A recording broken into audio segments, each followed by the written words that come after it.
Dore igitera ububabare mu gatsinsino ndetse n'icyo wakora kugira ngo ubwo bubabare bwose buvemo.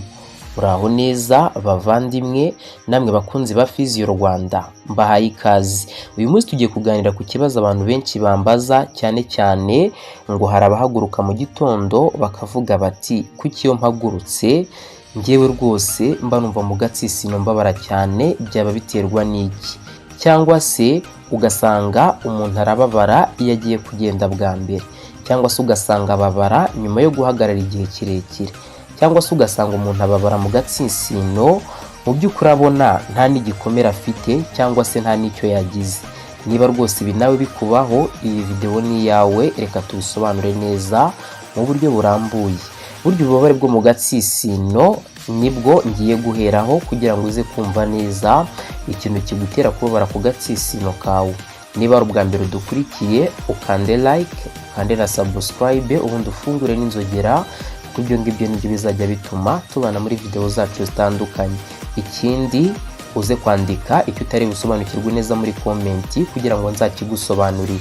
Niba kandi hari n'ikindi wifuza ko nazakubwiraho, nacyo cyandike muri komenti, mbinyuzamo amaso nkabasubiza, ubundi ibindi nkazagenda mbisobanura mu mavideo yacu atandukanye. Reka duhere ku gatsinsino. Ubundi ni igice cy'umubiri kimeze gute? Kuko iyo kangiritse nibwo nyine ubasha kumva ubwo bubabare, ni nabwo ushobora kuvuga ngo reka nivuze. Agatsinsino mbere na mbere ni igice cy'ikirenge gishyigikira umubiri wose iyo duhagaze cyangwa se turi kugenda. Agatsinsino ni igice cy'ikirenge kigizwe n'igufwa ryitwa heel bone, kikagirwa n'imikaya ndetse n'imitsi, birumvikana n'imyakura ibizwi nka tendons, fascia ndetse na nerves. Ikindi nanone iyo kimwe muri ibi bice bigize nyine iki gice cy'ikirenge cyangwa se bigize aka gatsinsino cyangiritse, ububabare bwo mu gatsinsino nibwo utangira kubwumva, yewe bukaba bwagenda buniyongera. Uribaza uti ni izihe mpamvu nyamukuru zitera ububabare bwo mu gatsinsino? Reka tuzirebere hamwe, gusa nizere ko wamaze gukanda subscribe. Impamvu ya mbere bayita plantar fasciitis. Plantar fasciitis, uribaza uti ni uburwayi bumeze gute, biba byagenze biti? Iyi akenshi usanga ariyo mpamvu iboneka ku bantu benshi ituma bagira ububabare bwo mu gatsinsino. Plantar fasciitis mbere na mbere ni uburwayi cyangwa se ni ukubyimba n'ubushyuhe bishobora kuva ku kuba hangiritse icyitwa plantar fascia. Plantar fascia navuga yuko kameze nk'akantu k'agahu kaba kagizwe n'imitsi, kaba kava ku gatsinsino kakegera imbere mu kirenge. Urabona neza aho ngaho muri video nibwo ubibona, gaturuka mu gatsinsino kakagenda gakwira imbere mu kirenge. Iyo rero aka kantu ka plantar fascia kabyimbye cyangwa se kakangirika, nibwo utangira kumva ububabare, aribwo burwayi bita plantar fasciitis cyangwa se inflammation of plantar fascia.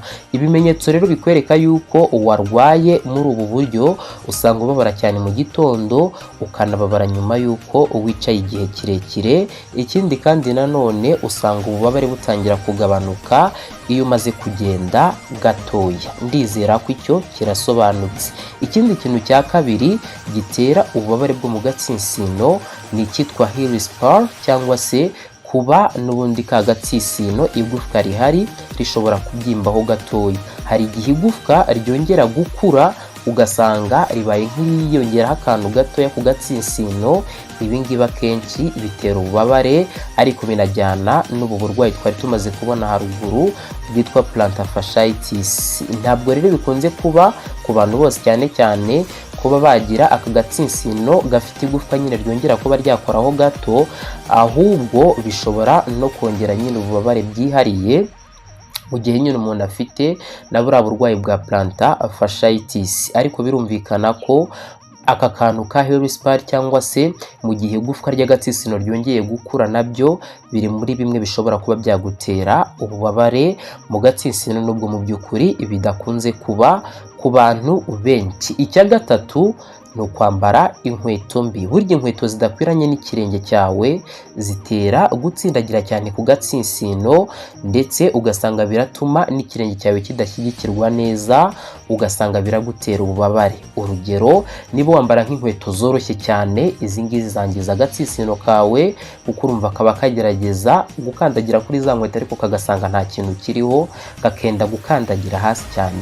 Uyo stress cyangwa se ubwo buryo gatsindagirwamo birakangiza. Ikindi nanone ni abantu bambara inkweto ndende, ama high heels, ziriya nkweto abakobwa bakunda kwambara cyangwa se abamama bajyana mu makwe kenshi na kenshi cyangwa se mu birori bitandukanye, cyangwa se ziriya nkweto mwita ko zirengeye. Inkweto zirengeye buriya zangiza agatsinsino cyane. Icya mbere, burya ziba zifite tari ikomeye, hanyuma yo kugira tari ikomeye bitewe n'uburyo ziba zinashinze ari ndende, zituma agatsinsino kajyaho ibiro byinshi by'umubiri, bigatuma karemererwa kakaba kakurya mu gihe runaka cyangwa se mu gihe kimwe cyangwa ikindi. Usibye no ku bagore gusa, ku basore ndetse n'abagabo, buri inkweto za congo nazo zirangiza cyane. Buryo wambaye inkweto ya congo ariko ikaba idafite icyo nakwita ko ari cushion cyangwa se ngo ibifite nibura tapi yoroshye mo ukuntu, nayo buriya yaguteza ibibazo kuko iba ifite tayi ikomeye. Kuriya kugira rero igitaro gikomeye nabyo byangiza agatsitsino kawe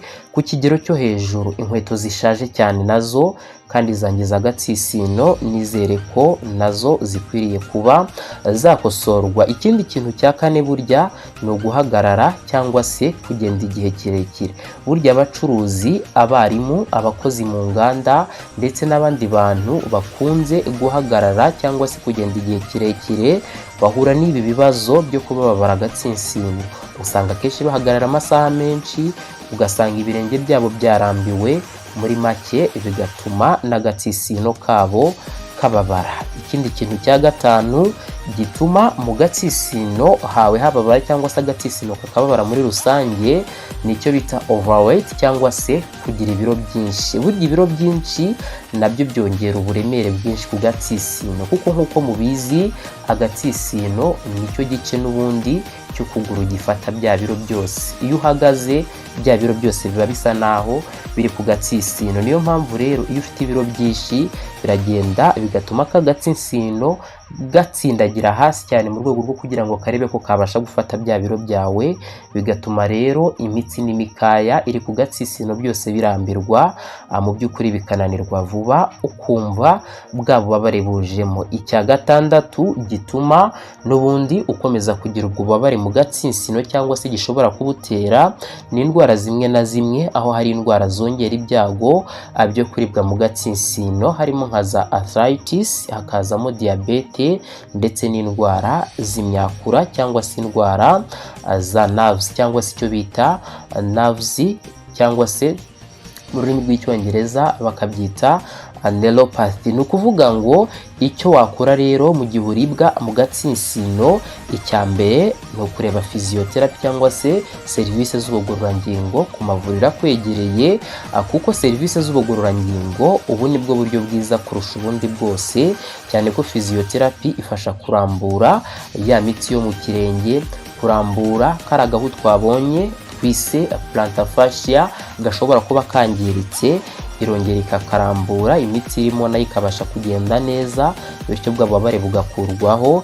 Ikindi nanone physiotherapy igufasha nanone mu kugabanya kuba kwa kundi igufwa ryiyongeraga gukura bishobora kuba ryagabanuka bitewe no kuba bashyiraho ibiro cyangwa se bagakora icyitwa nka weight bearing mu buryo bwabo, cyangwa se bagakoresha ubundi buryo bushobora kuba bwatuma kwa kundi igufwa ryari riri gukura bidakomeza kuba ryakora, harimo nko kuba bakoresha uburyo bw'amasprinting bifashishije ibikoresho byabugenewe bitangwa n'aba P&O cyangwa se abashinzwe serivisi z'usimburangingo ndetse n'inyunganirangingo. Mu by'ukuri hari ibikoresho usanga bashobora kuba bakwambika rya gufwa ntirikomeze gukura kuri cya kigero ryari ririho, cyangwa se bakaba bakwitabaza na docteur mu gihe nyine bikenewe yuko wabagwa kugira ngo kagatsinsino kawe rya gufwa ryabaye nk'iryongera gukura kabashe kuba kakurwaho, bityo ubashe kujya uhagarara neza kandi igufwa ryawe ritakurya. Ikindi nanone Physiotherapy gufasha ni ukongera imbaraga z'ikirenge ndetse n'umugongo wo hasi bigakomera, bityo bikakurinda bwa bubabare. Icya kabiri ugomba gukora burya n'imyitozo yoroshye. Burya gukora imyitozo igufasha kurambura ikirenge neza yagufasha, ndetse gukora imyitozo igufasha kurambura ukuguru nayo yagufasha, ndetse no gukora imyitozo aho ushobora nko gufata nk'akantu, ushobora gufata nk'icupa ukarishyira hasi ukajya ugenda usa n'unyerezaho ikirenge umeze nk'uri gucunga, cyangwa se ukaba wafata nk'akantu k'akadenesi ukaba wagashyira munsi, nabwo ugasa n'ugenda ukandagiraho ukazengurutsa munsi y'ikirenge. Ibi birafasha cyane kuko biruhura n'ubundi kariya kantu twabonye ka plantar fascia kaba gasa naho kari munsi y'ikirenge nyine. Biratuma nyine karuhuka, bigatuma bwa bubabare bwari burimo bwose bubasha kuba bwashyiramo. Ikindi kintu nanone ushobora gukora, ushobora gukoresha uburyo bw'ubushyuhe ndetse n'ubukonje. Ahangaha nimvuga ku bukonje, abantu bagira ice bashobora kuba bayikoresha cyane cyane nk'iyo hari kubyimba. Ushobora kuba washyiraho ice, mu gihe ushobora nanone kuba washyiraho n'amazi akonje, cyangwa se mu gihe hari gushyuha cyane, mu gihe mu by'ukuri wumva imitsi yawe yafashe ukumva isa n'iyahakomeje cyane, ushobora gushyiraho nk'amazi ashyushye ariko aringaniye mu rugero, ukagerageza ukahakanda. Ibyo ngibyo ukaba wabikora mu minota 15 kugera kuri 20, byagufasha cyane. Ikindi kintu ukwiriye gukora burya ni uguhindura inkweto wambara, nk'uko twabibonye ko ari zimwe mu bishobora gutuma agatsinsino kawe kababara. Ugomba guhitamo inkweto zishyigikira ikirenge cyawe, zigifata neza mu buryo bukwiriye, zidafata cyane ku gatsinsino. Ikindi ukambara inkweto zirimo cushion nziza cyangwa se zifite taro zinepa ariko mu buryo butari ku kigero cyo hejuru cyane, kuko iyo zinepa cyane nanone ari za zindi ukandagira zigahita zika burundu, icyo gihe nazo zigutera ububabare. Birumvikana ko no gushaka inkweto ziri mu rugero. Ikindi cya gatanu ari nacyo cya nyuma, burya no kugabanya ibiro. Ahangaha nabyo biba ari ingenzi cyane. Ni ukuvuga ngo burya kugabanya ibiro nk'uko twabibonye bigabanya bwa buremere bwajyaga ku gatsisino, bya biro byagendaga bikitsindagirira ku gatsisino, byose bibasha gukurwaho binyuze mu kuba nyine wagabanyije ibiro. Ibyo ugomba kwirinda rero, ugomba kwirinda kwihanganira ububabare igihe kirekire. Hari abantu baba bacyumva ububabare ugasanga aravuze ati ejo bizaba byarangiye. Icyo kintu ugomba kucyitondera. Nibyo birashoboka ko wenda ushobora kuba wagize ububabare bitewe n'uko wenda wambaye inkweto zirezire, cyangwa se wambaye inkweto nyine zituma n'ubundi bw'ababare ku gatsitsino bwiyongera, ukavuga uti nibyo uyu munsi biraza kuba byarangiye. Ibyo bishobora kuba amahirwe ukabona birarangiye, ariko mu gihe umaze umunsi umwe, 2, 3 ugakomeza gutegereza, mu by'ukuri icyo gihe urumva biba atari ikibazo, biba ari ikibazo. Iki gihe ugomba guhita ujya kureba umuganga. Ikindi nanone ugomba kwirinda kugenda ibirenge byawe bitambaye inkweto igihe kirekire. Ikindi ugomba kwirinda kwivurisha imiti gusa kandi nayo utazi icyo isobanuye. Ikindi nanone ugomba kwirinda ni ukwirinda kwitera ishinge utasobanukiwe. Reka rero ibi duhite tubihuza n'igihe ugomba kujya kureba muganga, kuko hose niho bizingiye byose, kugira ngo ubashe kuba wamenya icyo ugomba guhita ukora. Ugomba kujya kwa muganga cyangwa se umuphysiotherapist niba ufite ububabare bwawe bumaze ibyumweru 2 cyangwa se 3 cyangwa se bikaba binarenzeho. Ikindi nanone niba ufite ububabare bukabije cyane uteye nuko kuba ibyo byumweru byageze, ugomba guhita ujya ku ivuriro.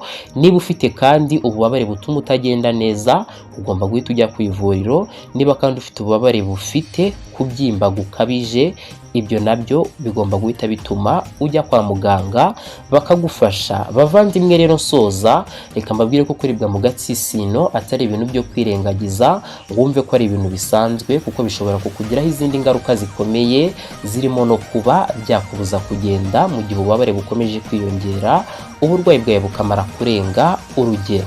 Icyiza nakugiraho inama ni uko umenya impamvu zibitera, ni nayo mpamvu ukwiriye gutangira physiotherapy cyangwa se ubuvuzi bw'ubugororangingo hakiri kare, ugahindura inkweto ndetse n'uburyo witwara, haba mu buryo ki nyine uhagarara, haba mu buryo ki wicara, ukamenya ngo ikirenge cyanjye kimeze neza mu buhe buryo. Niyo mpamvu kuri Physio Rwanda njye nzakomeza kugenda mbigisha byinshi bitandukanye, ariko by'umwihariko icyo ngusaba ni ugukanda like, ugakanda subscribe, ubundi ugafungura n'inzogera, kuko ibyo nibyo bizajya bituma n'izindi video zitandukanye mba naguteguriye umunsi ku munsi zikugeraho. Ibi bikagendana no kukubwira ngo niba hari ikibazo ufite wumva utasobanukiwe cyerekeranye n'ingingo cyangwa se ari ikindi wifuza ko nzakubwiraho, cyandike muri comment nzakigusobanurire gatanu ku kandi. Imyitozo rero ivura ububabare bw'ikirenge muraza kunyandikira muri comment niba muyikeneye muri benshi, bityo nzayibagezeho.